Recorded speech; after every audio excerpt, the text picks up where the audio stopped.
आत्मा अर्थात गीता के अनुसार आत्मा का रूप बताया गया 8वें अध्याय के 9वें श्लोक में।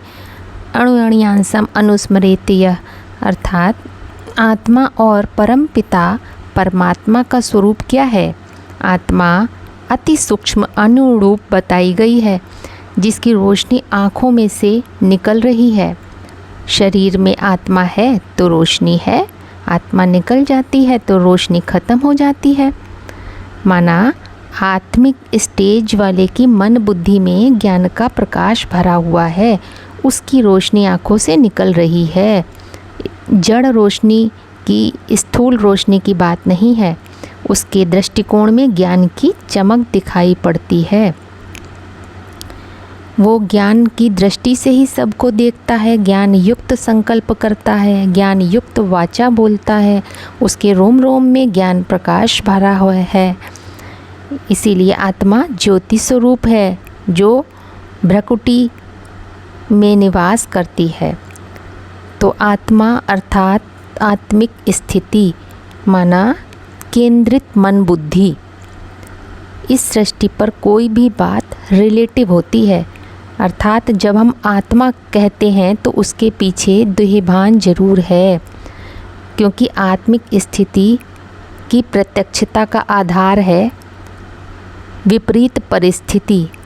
आत्मा स्व है, स्व स्थिति पर स्थिति के आधार पर ही प्रत्यक्ष होती है।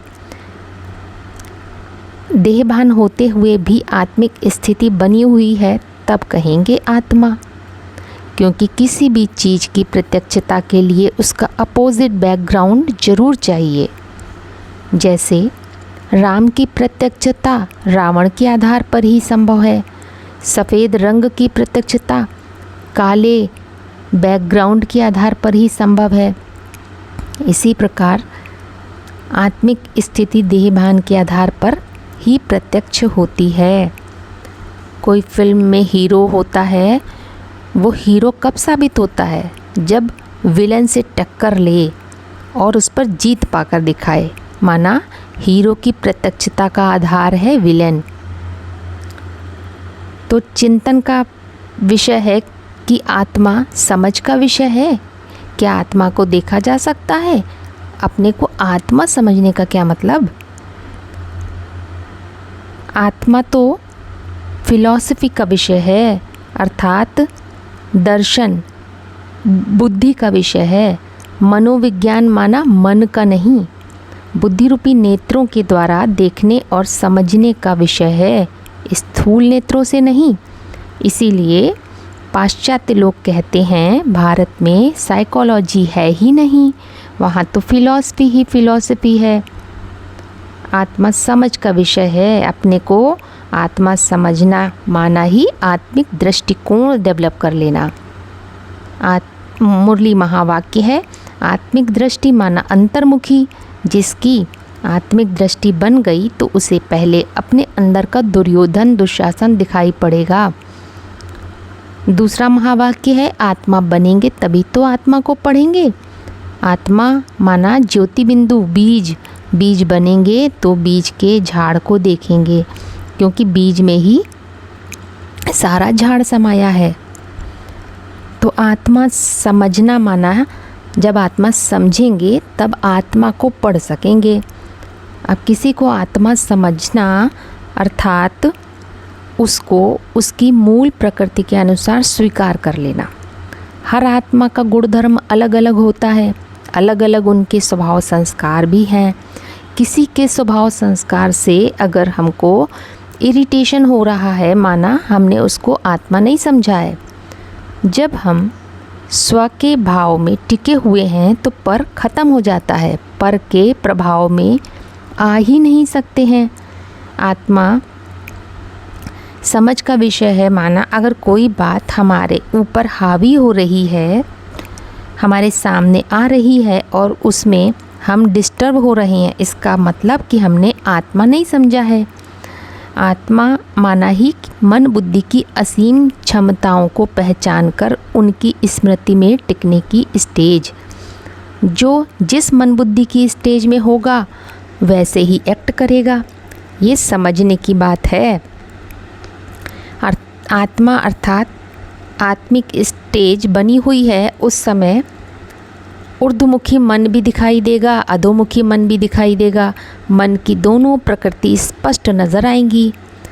ये हमें समझ में आ जाएगा कि इस समय अधोमुखी स्टेज के अनुसार एक्ट हो रहा है, तो उसकी एक्ट को देखकर विचलित नहीं होंगे। अगर कोई ऐसा अधोमुखी मन के आधार पर एक्ट कर रहा है तो उसके आधार पर हम विचलित नहीं होंगे।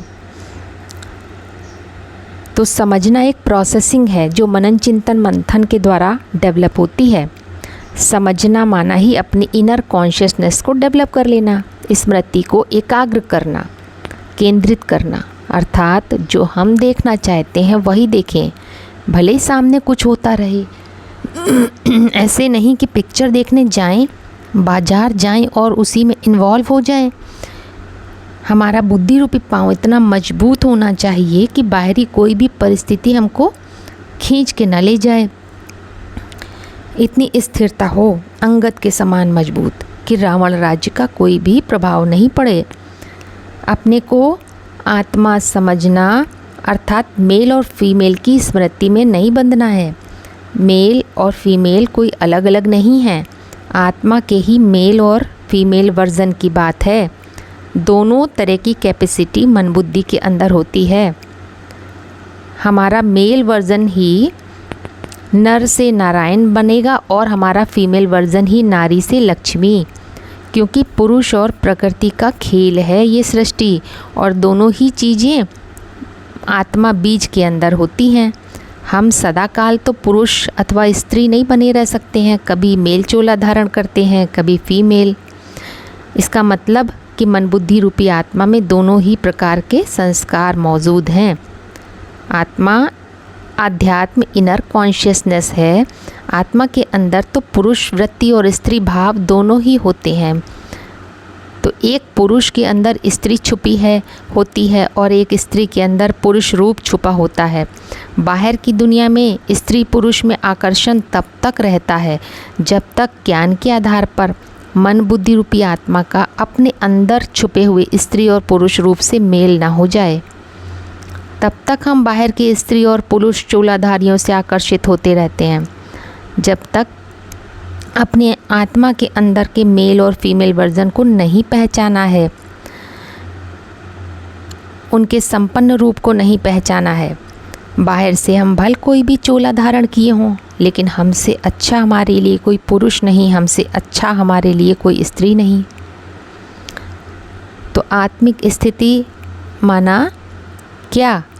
केवल अपने को ज्योति बिंदु समझ लिया, कोई संकल्प ना चले, वो तो जड़ बिंदु हो गया। लेकिन हम कोई जड़ बिंदु तो है नहीं, हम तो चैतन्य मन बुद्धि रूपी आत्मा हैं। आत्मा होती है बेहद की, माना आत्मा का कनेक्शन 84 जन्मों से है, देह का कनेक्शन है एक जन्म से।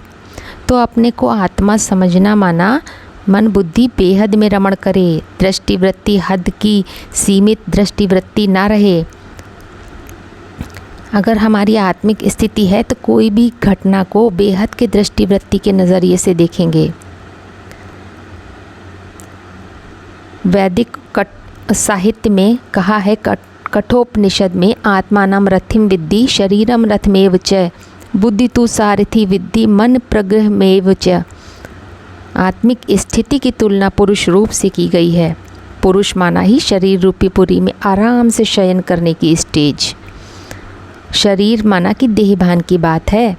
आत्मिक स्मृति के आधार पर मन बुद्धि कैसा भी देहभान ओढ़कर कंफर्टेबल पार्ट बजा सकती है, क्योंकि मन बुद्धि रूपी आत्मा को पार्ट बजाने के लिए देहभान जरूर चाहिए।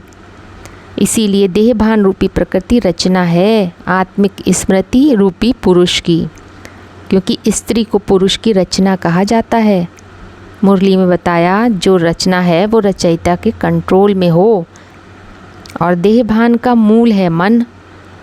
तो जब आत्मिक स्मृति नहीं है, अर्थात पुरुष अपनी सीट पर सेट नहीं है, तब मन अर्थात देहभान रूपी प्रकृति हावी रहती है। जब प्रकृति और पुरुष का खेल तब संभव नहीं है।